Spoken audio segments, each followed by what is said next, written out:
सोनू सोनकर भैया जी मेरी तरफ से एक छोट सा हेलो।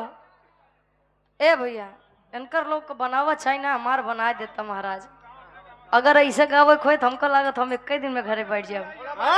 ए भैया तनी के वॉल्यूम बढ़ा दा, आवाज बढ़ा दा। मशीन जान ला आपका एक नंबर के बाद ऐसे बढ़िया घरे वाली है। ओकर के चलावत है बाबू चलाते। अच्छा तो देखे जाते हैं। ए भैया वीर होते किस लिए, किस लिए किसी का इतिहास गाया जाता है। वीर सदैव अपनी बात पे टिकते हैं। हमार विराह लोरिकायन खंड से रही। विराह के शीर्षक वीर लोरिक के पिंडदान और अभोरिक की शादी। 4 लाइन कवि जी भूमिका के अंदर भाव देते हैं वीरों के बारे में। कैसे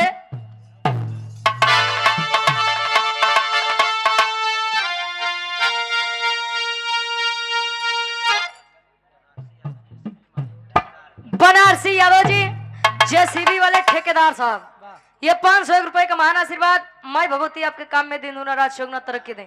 अब गुरु जी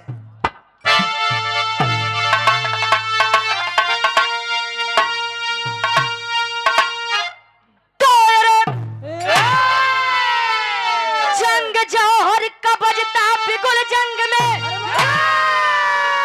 रंग लाती थी लोरिक की थी जब जवानी। रक्त की बूंद में खून हो खून का, अरे लोरिक के लइका या भोरिक की कहानी। अरे की छाती पर गर्जन करे सर्वदा, बोला या भोरिक माँ क्यों न पिंडदान हुआ। अरे मजरी कहे गुलामी न मंजूर मुझको, करे हक यदा जो बलवान हुआ।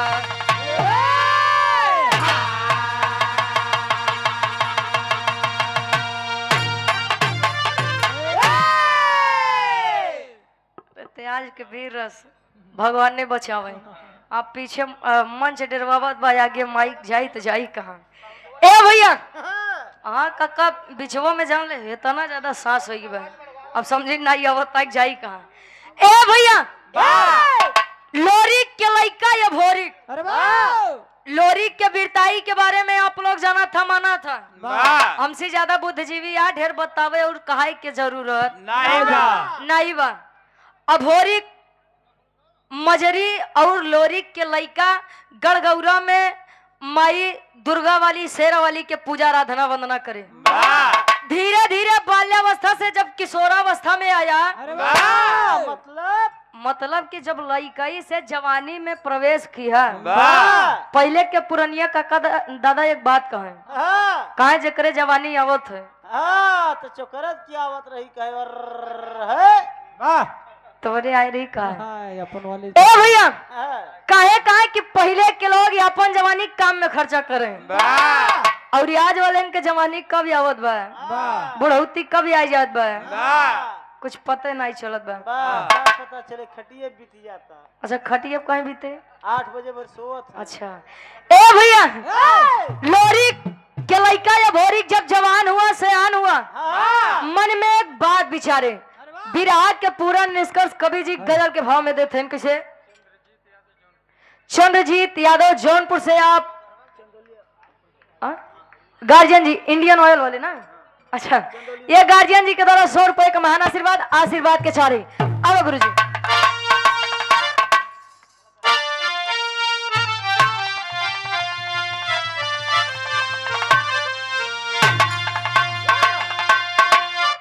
अरे काबे में,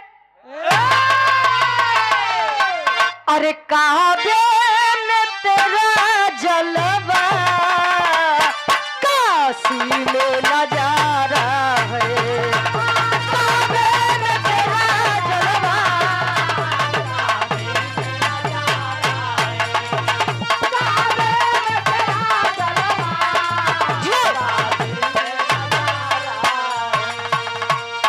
अरे काबे में तेरा जलवा,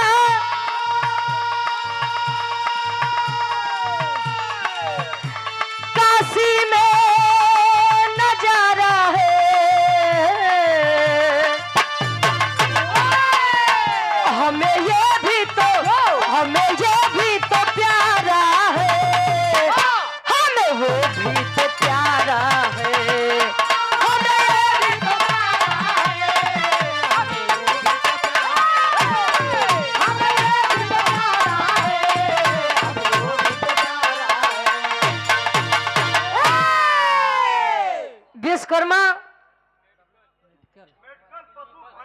मेडिकल पशु भाई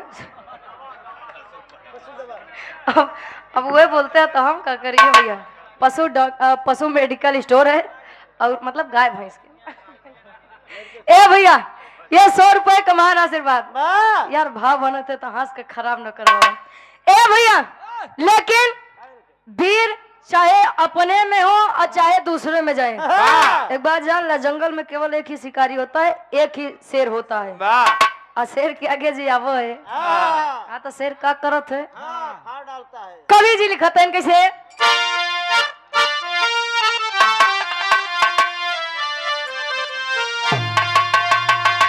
अरे गीदड़ की टोली में शेर आके दहाड़ा है।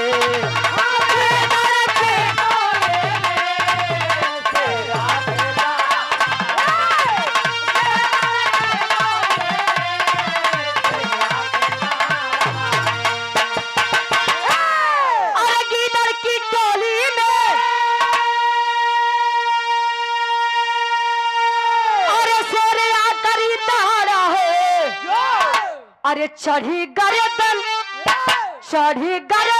पे शेरे बबर पकड़ छाती को फाड़ा है।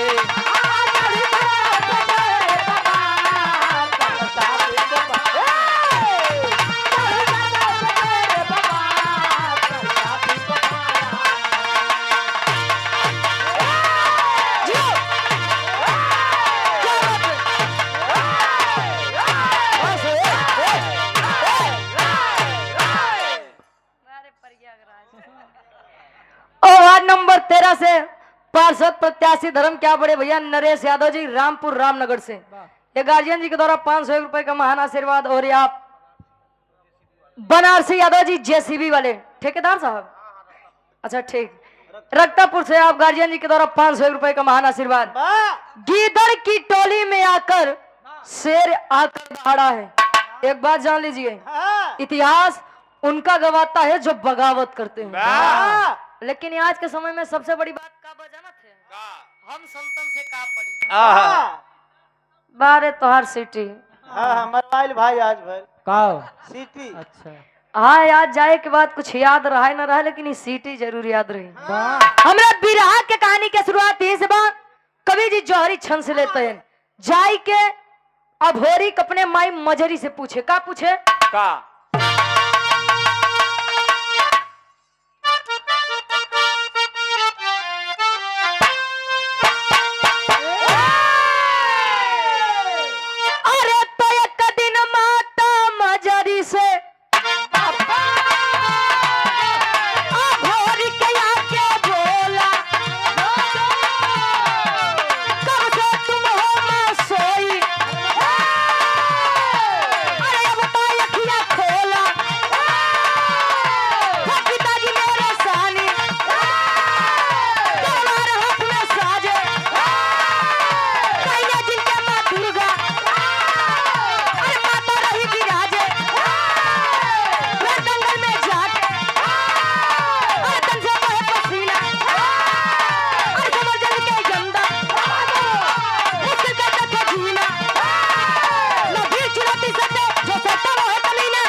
बस बस बस बस बस।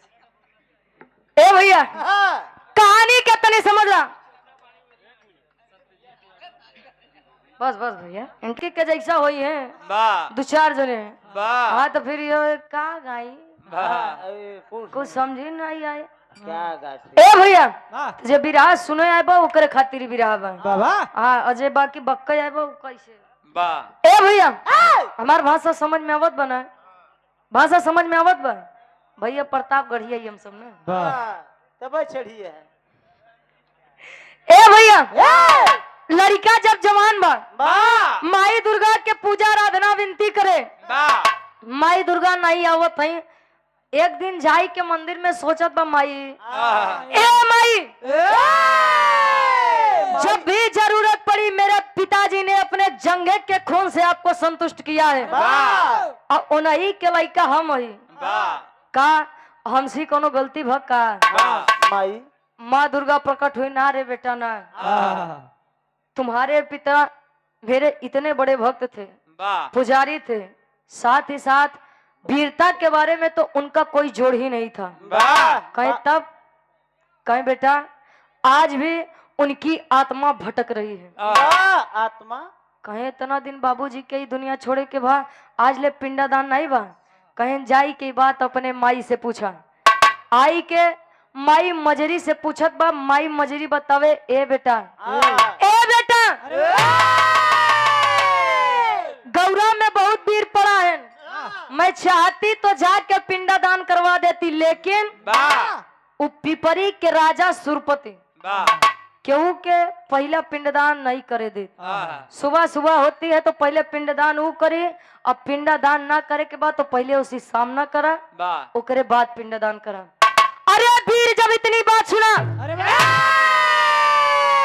तैनात हो गया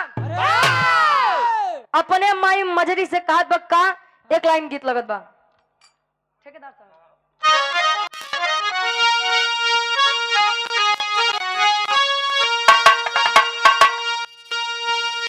निःशुल्क शिक्षा संस्थान संसारीपुर पिपरी हंडिया प्रयागराज अरे बाहर बहादुर आप गार्जियन जी सौरभ सर के द्वारा संदीप सर मिथिलेश सर संसारीपुर पिपरी हंडिया प्रयागराज ये हंडिया के भैया गुरु जी मिल रहा तो नहीं सर ये गार्जियन जी के द्वारा 51 रुपए का महान आशीर्वाद और आप मनोज हलवाई जी सिहाबीर रामनगर वाराणसी हमारे यहाँ शादी विवाह के शुभ अवसर पर कैटरिंग का कार्य किया जाता है ये गार्जियन जी के द्वारा 100 रुपए आशीर्वाद के चाह रहे अब गुरु जी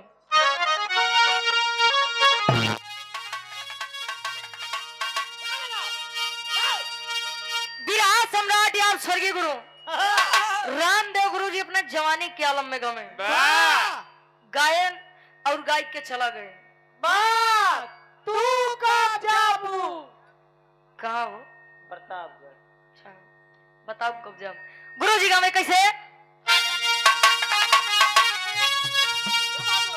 अरे त झूलनी पे उड़ान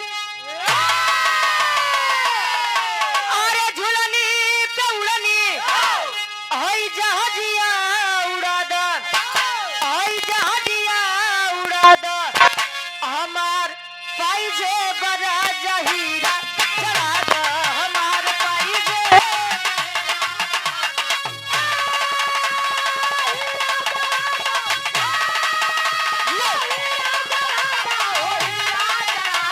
हमार पाइजे बड़ा जहीरा चढ़ा दा हमार पाइजे बड़ा जहीरा लेकिन मजरी से अभोरिक कहे क्या कहे अरे बीरताई के हमारी अरे बीरताई के हमारी है तिलकिया लगावा हमार माई हमके रण में पठावा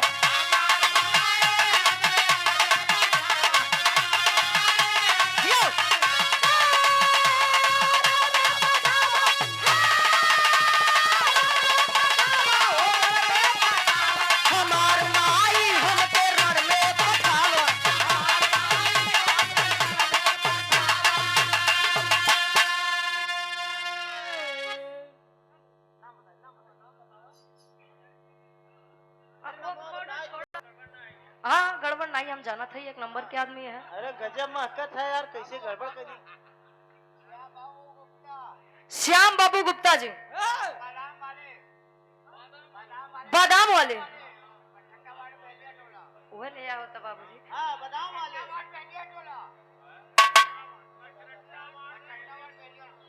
बसड्डा बहलिया टोला अच्छा बसड्डा बहलिया टोला से और क्या बादाम खाइए हाँ चिनिया बादाम गार्जियन जी के द्वारा ढेर सारा हमारा पुरस्कार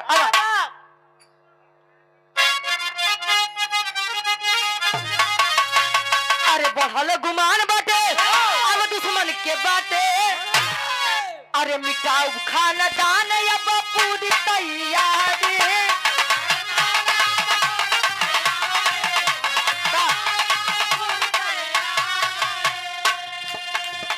अरे ममता के प्रीतिया अरे ममता के प्रीतिया तू मन में जगावा हमार माई हमके घर में पठावा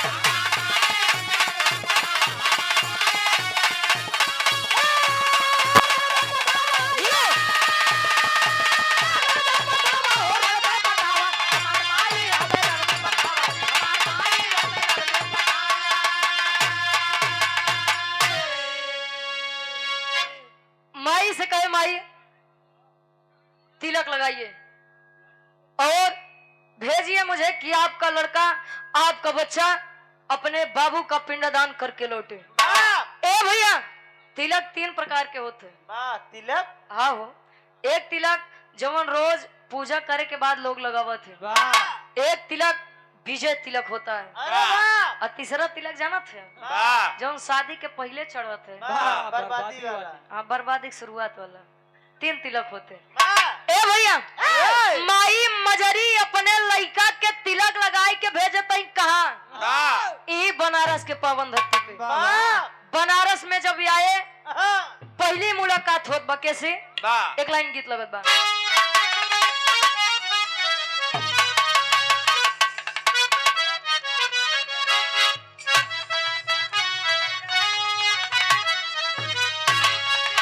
दुल्ही बतावे पहले के शादी ब्याह हो जाए तो गमना 5 साल 7 साल बाद जाते हैं हम सुने ही देखे नहीं बटी। ए भैया दुल्हिया के जब गमन रखाएगा दुल्हिया अपन डर बया करतबा अपने सखी सहेली से कैसे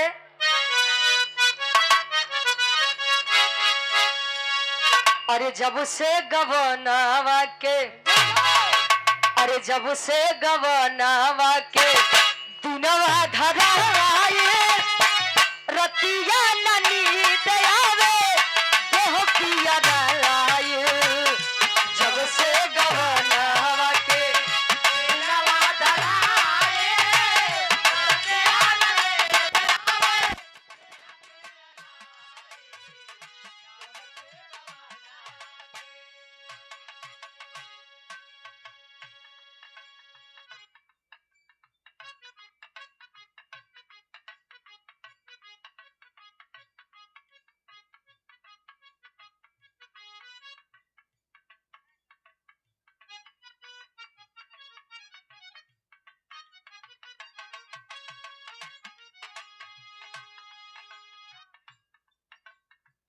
और हृदय के गार्जियन जी धर्म के हमारे बड़े भैया हैं बहुत ही प्यार दुलार सम्मान मिलता है 10 अक्टूबर के भैया के घरे कार्यक्रम रहा है आप विजय यादव भैया जी रामगढ़ कोठारी प्रयागराज से बहुत ही सुंदर स्मृति देकर सम्मान की है साथ ही हमारे मोनू भैया भी है। ए भैया कहानी के तनी ध्यान दिया बनारस में जब अभेरी की आए तो पहली मुलाकात होत बा कैसी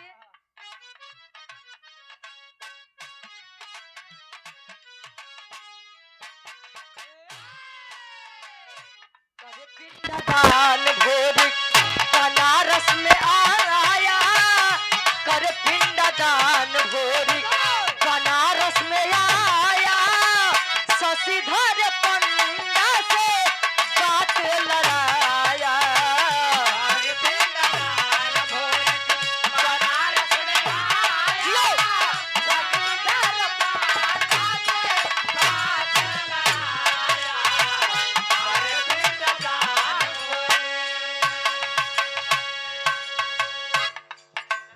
और धर्म के हमारे गार्जियन जी धर्म के हमारे बड़े भैया आप चंद्रजीत यादव जी हमारे पड़ोसी जिले से जौनपुर से इंडियन ऑयल गार्जियन जी के द्वारा सुंदर पुष्पंखुड़ियों में गुथा हुआ हार और 501 रुपए का महान आशीर्वाद एक बार हम चाहेंगे कि गार्जियन जी के नाम पे एक बार तालियों के साथ स्वागत सम्मान कर दीजिए आप लोग जौनपुर से चलकर आए हुए हैं इस पावन पवित्र ऐतिहासिक धरा पे कहा जाता है अतिथि देवो भव। वाह जान ला हम लोग आप खातिर आज के खातिर मेहमाने है हाँ। और मेहमान सदैव भगवान का स्वरूप होता है। वाह ए भैया ए!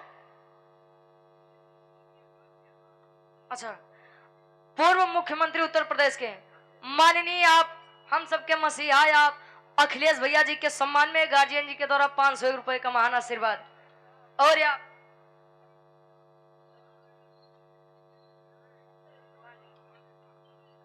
सुनील प्रधान जी परोरा के आप भावी प्रधान पद के आप प्रत्याशी हैं। सुंदर पुष्पंखुड़ियों में गुथा हुआ हार और 200 रुपए का महान आशीर्वाद आया और करता है का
खबर भोरी मन में गुस्सा आया ससीधर पंडा से बात लड़ाया।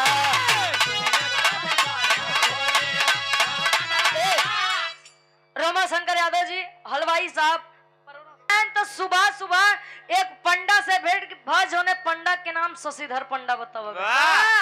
शशिधर पंडा उहे पंडा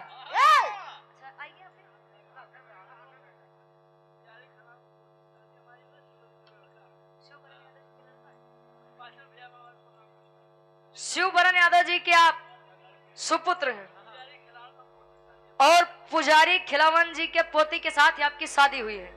बस बस बारे पुजारी बाबा 200 रुपए का महान आशीर्वाद सुंदर पुष्पंखुड़ियों में गुथा हुआ हार। रामचंद्र पाल जी परोरा से पूर्व बिरहा गायक ये गार्जियन जी के द्वारा यानी गुरु जी के द्वारा 100 रुपए का महान आशीर्वाद। और आप सरदार राकेश पाल जी परसोधा से 200 रुपए और माला देकर सम्मान किए।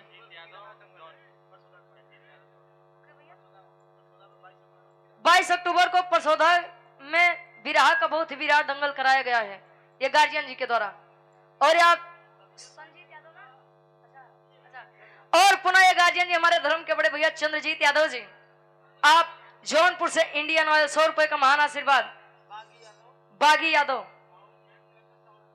मेन कलेक्शन साहूपट्टी से ये 100 रुपए का महान आशीर्वाद। साहूपुरी से आशीर्वाद के सारे। शशिधर पंडा से जब बात हुई शशिधर पंडा से बताए कि बाबा हमारे पिता वीर लोरी जिनकर इतिहास लोग आज गावत हैं और आज के समय में नाम सुन रहा वीरताई के बारे में तो वीर लोरी के एक अलगे मिसाल बा। कहीं तब कहे मेरे बाबू के पिंडदान करे के बाद ओनही के लइका हम अभोरी कहे बेटा तू केहू के बेटवा हुआ बेटा कहे कहे न यहाँ का राजा पिपरी का राजा जो सुरपति है सुबह सुबह पहले वही पिंडदान करता है अपने पुरखों का और कोई जबरदस्ती करता है तो पहले युद्ध करता है बाद में करने देता है पिंडदान। जब इतनी बतिया वीर अभोरी सुने अरे तलवार निकाल लिया गर्दन पे जैसे रखे काम बोल बोल कहे बोल पिंडदान करोगे कि न करोगे। अब शशिधर पंडा सोचे यार अगर पिंडदान न करवाओ तो ई मार दे करवाए दे तो सुरपति मार दे करी तो करी के कर ए भैया शशिधर पंडा विचार करे एक काम करत हई। अब वही मुसीबत सामने खड़ी बा, पहले है करे बतिया मान ले थई। वीर लोरी के पिंडादान कर देते, जब सुरपति आई तब देखा जाए। पिंडादान करवाए, पिंडादान जब लोरी पाई, आत्मा को शांति मिली। बैठ के शशिधर पंडा से वार्तालाप करत है, तनी सुरपति के बरवा में बताऊता काहे नहीं करे बरवा में यही बार नहीं बारे मतलब विषय में। ए भैया आये तनी बतिया जब सुरपति सुने तब करत का टेरी के भाव में कभी लिखत है।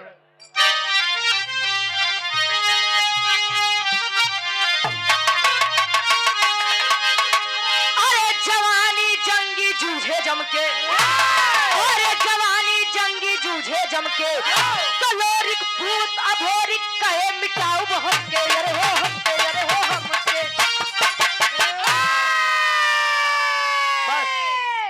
लोरिक पूत अभोरिक कहे मिटाऊ हमके, जवानी जंगी जूझे जमके। इतनी बतिया जब सुरपति सुने तो चल दिया रण में युद्ध करने के लिए। काल के लड़कियां हमारे सामने युद्ध करी आए चल दिया। तब अब यहाँ से वीर अभोरिक अकेला और सुरपति अपनी पूरी पलटन के साथ बनारस के धरती पे आ जा। जब आए तब करत का अभोरिक हमरे बिरहा के आखिरी गीत लगत बा।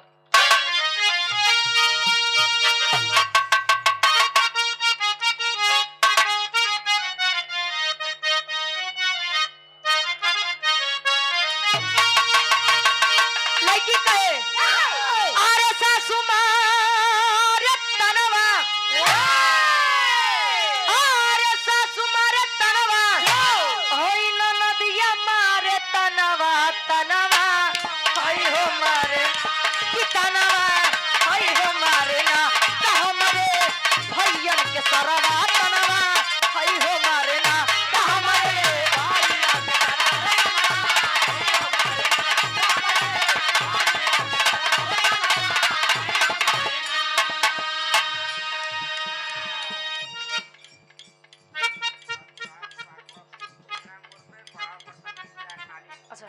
अनुराग पाठक जी टेंगरा मोड़ से। नाली क्या ठेकेदार साहब है टेंगरा मोड़ पड़ाव से। ये गार्जियन जी के द्वारा सुंदर पुष्पंखुड़िया में गुथा हुआ हार और 100 रुपए का महान आशीर्वाद। आइए भैया तुम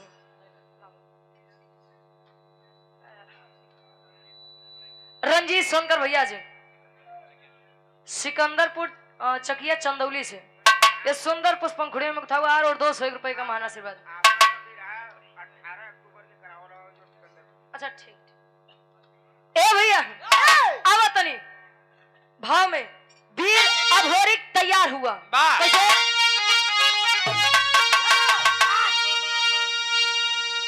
अरे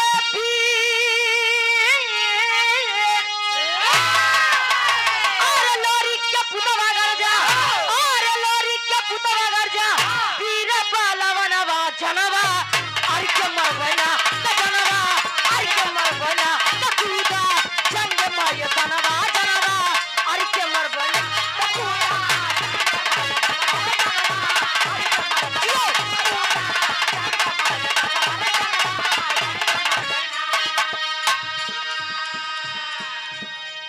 कूदा जंगे मैदानवा जनवा अरे के मरवना। ए भैया ध्यान देंगे सुरपति अपनी पूरी पलटन के साथ और वीर अभोरिक जहाँ एक बार आपत तेगा या तलवार चलाई दे तो जान ला कितना सैनिक तो धराशायी हो जाए एक कई बारी में। सैनिक बचने के लिए जमीनी में सीधा सीधा लेट जाए, ऐसा हो जाए कि अभोरिक जान जाए कि मर के बस पीछा छोड़ दे हमारा। ए भैया धीरे धीरे करते करते जब पहुंचा सुरपति के पास, कॉलर पे हाथ डाला, पकड़ा और घोड़े पर से नीचे खींच लिया। और जब नीचे खींचा तो पूरे मुहे में सुरपति के कालिक पोत के गदहा पे बैठाई के बनारस के ऐसा कोनो कोना नहीं बचा जहाँ वीर अभोरिक सुरपति के घुमाए न हो, गदहा पे बैठाई के। ए भैया अब यार के बात यार छोड़ दो, यार अब अभोरिक और सुरपति आपस में सामना करते हैं और वहार पिपरी के राजा सुरपति के लड़की केवला पतिया वाह अभोरी के बिरताई के ऊपर तो वैसनो प्रसन्न रही वाह अंदरे अंदर अभोरी से प्रेम भी करती थी वाह प्रेम प्यार हो वाह नहीं जनता का वाह जनबो जिनका बड़ा नुकसानदायक चीज बनी। वाह मिले कहाँ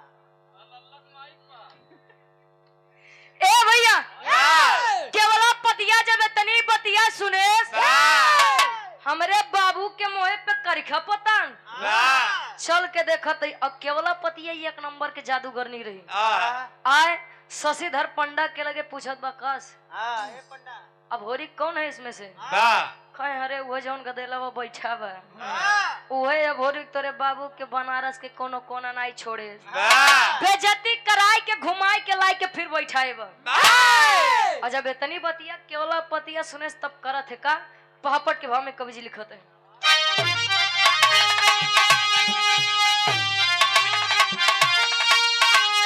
अरे आई केवला पतिया बन अरे आई केवला पतिया बन हसीना जीना मुश्किल बा अरे आई केवला पतिया बन हसीना जीना मुश्किल बा तब बात के इज्जत भोरी का है छीना जीना मुश्किल बा बात के इज्जत भोरी का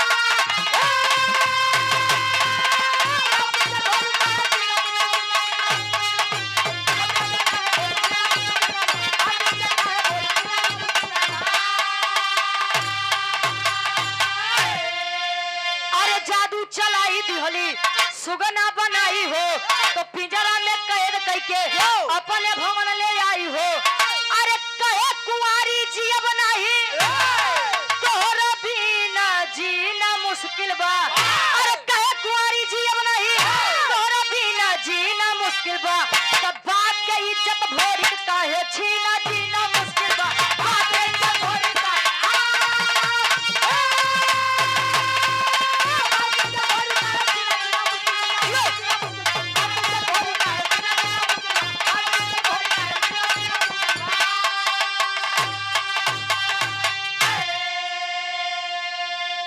जादू चलाई दिहली सुगना बनाई हो अब पिंजरा में कैद करके अपने भवन ले आई हो सुगना बनाई के का वीर लोरी के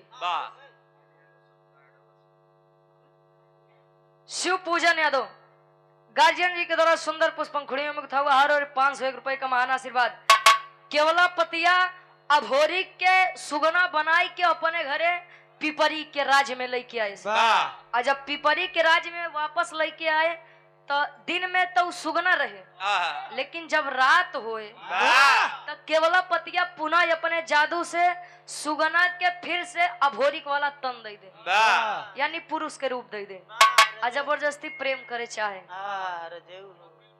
लेकिन अभोरी इसे अपने शान के खिलाफ समझते थे कहे मैं ऐसे प्यार नहीं करूंगा कहे तिरिया चरित्र दैबो न जाना मेहरारू के चरित्र तो भगवानों नहीं समझे आप लोग तो बहरहाल इंसान है धीरे धीरे यह करत करत बीत गया जब जब सुगना के लड़कियां बनावे तब तक अभोरी को सी प्यारे न करें कहे जा लोग तरसत हाथ होके मिलत है तो के अटकत बा ए भैया अब माई मजरी की अपने लड़का या भोरी के चिंता सतावे लगी गढ़गौरा के दुई वीर भेजा तही पता करे बरे कौन वीर गए आल्हा के भाव में कवि जी प्रमाण देते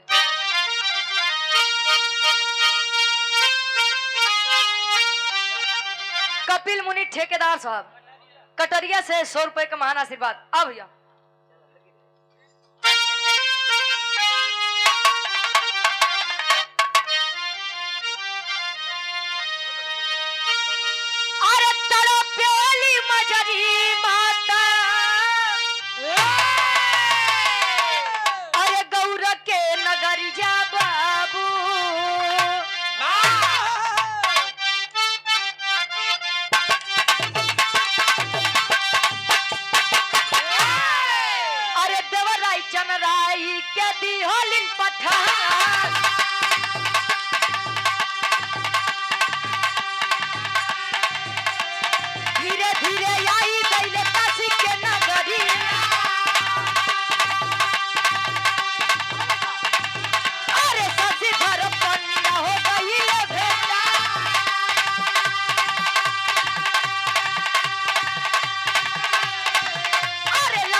ध्यान दिहन हमरे रुचि भैया के बड़ी आगे जाए के एमन कौनो शंका ना हो। भगवान ऐसे ही आगे बढ़ावत रहे और खूब बढ़िया चलावत रहे। ऐ सत सत नमन हो नहीं भैया, खूब बढ़िया, खूब आशीर्वाद है। और साधु कहलन है कि भाई बहन बेटी आई है तो उसका जो है स्वागत होना चाहिए। हमके ठीक है, बहुत अच्छी बात है। तो रुचि खूब बढ़िया गावत है। भगवान करे सब फेसबुक लाइक करत ही जा, खूब आगे जा। और आप धर्म के हमारे बड़े भैया काजू यादव जी और आप धर्म के बड़े भैया साधु यादव जी इंडियन आर्मी में एक बार भैया जी के नाम पे जोरदार तालियों के साथ स्वागत सम्मान करिए। आप लोग बनारस के शेर हैं आप लोग। ए भैया, जहाँ की मिट्टी पारस है उसी का नाम बनारस है। एक बार बनारस के नाम पे जोरदार तालियों के साथ स्वागत सम्मान करिए आप लोग। और ये आप मुलायम भैया धर्म के हमारे बड़े भैया हैं। कल विराह का कार्यक्रम भी है। ये 500 रुपए का महान आशीर्वाद।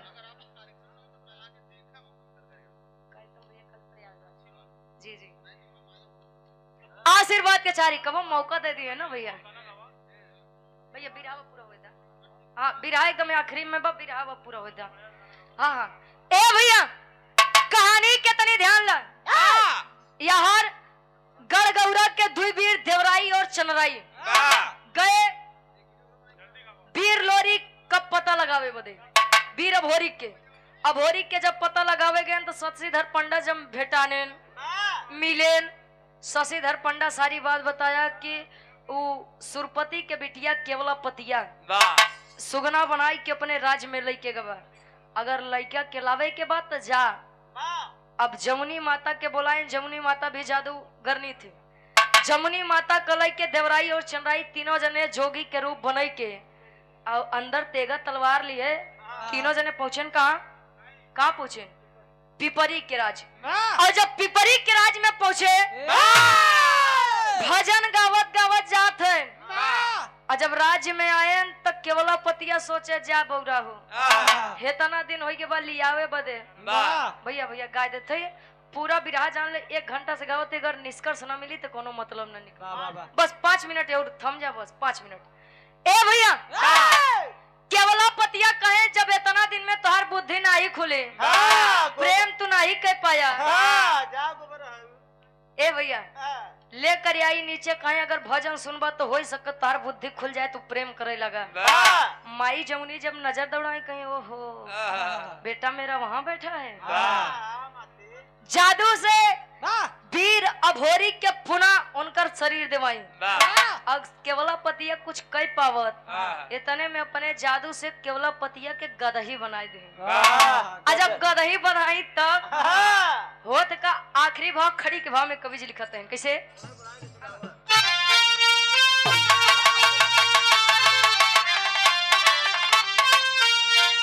अरे माने गलती जमुनी के, अरे माने गलती जमुनी के, अब धई के पैया। अरे माने गलती जमुनी के, अब चरनिया धई के, हम ही भाई तू बहिनी बचनिया कही के।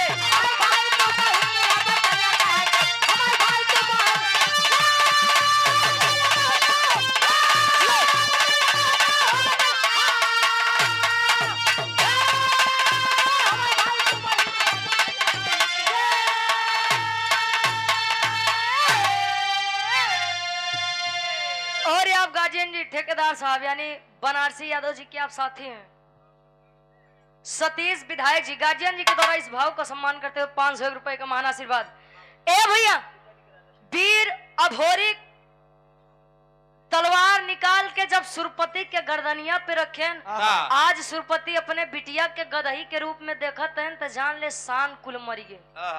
जाई के माई जमुनी के चरण पकड़त हैं। माई ए माई हम तो माई ना अपन बहन के दर्जा देत हई, हमरे बिटिया के बचाई ला।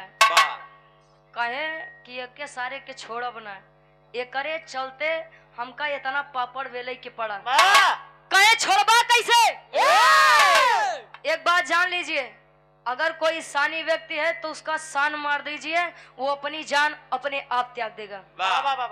जाई के दंडवत प्रणाम करता कहे माई एक के छोड़ा भी एक शर्त पे। वाह कौने शर्त पे? कहे एकर जौन बिटिया बा केवलापति ओसी हमार शादी करा दे। वाह कहे बेटा शादी तो कराए दी, हाँ लेकिन अबे हमार बिटिया देखता गदही के रूप में बा, हाँ कैसे शादी कराई? माई जमुनी फिर से केवलापतिया के उहे रूप दे, और जब उहे रूप दी तब आखिरी भाव में कवि जी लिखत है।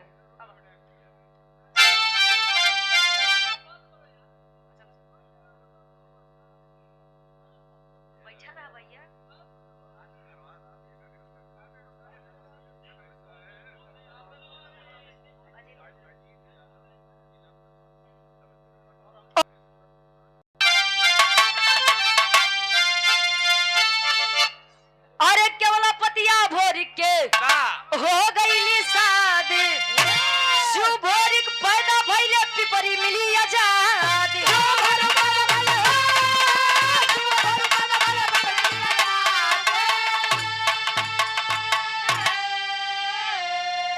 अरे अपने घरे आए अब दुल्हनिया लईके,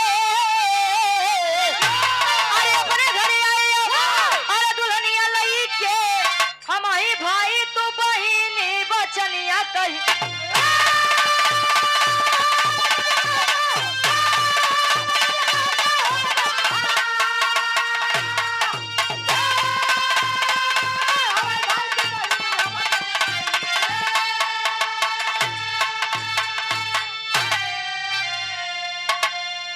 और पुनः हमारे धर्म के बड़े भैया आप साधु यादव जी, इंडियन आर्मी, हजारों हजार रुपए का महान आशीर्वाद, और ये आप सम्मानित जिला पंचायत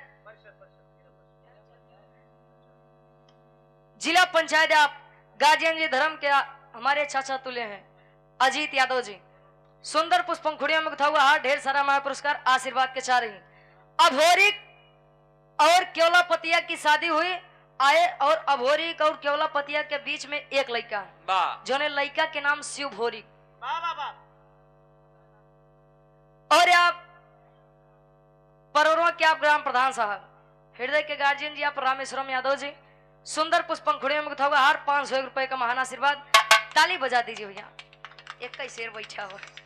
ए भैया, वीर लोरिक के लड़का वीर अभोरिक और वीर अभोरिक के लड़का शिव भोरिक। हमारे विराह के शीर्षक ये रहा कि लोरिक के पिंडदान और अभोरिक के शादी, आखिरी में खानदान के परिचय बा। गुरु बिहारी, गुरु गणेश, गुरु रामलाल उर्वा का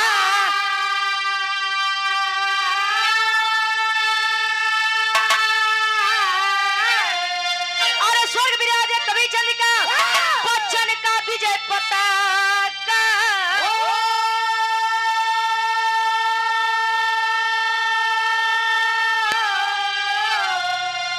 अरे जवानी जंगी जूझे जम के, ग्वाल वंशी रुचि बड़ी का नापे पानी, जवानी जंगी जूझे जम के।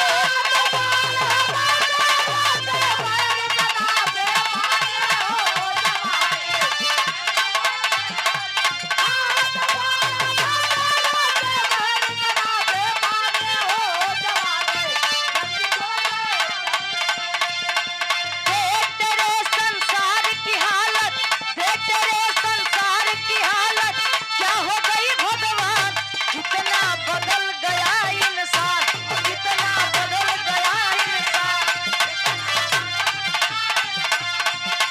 सूरज न बदला, चांद न बदला, सूरज न बदला, चांद न बदला, ना बदला आसमान, कितना बदल गया इंसान, कितना बदल गया हो, कितना बदल गया इंसान।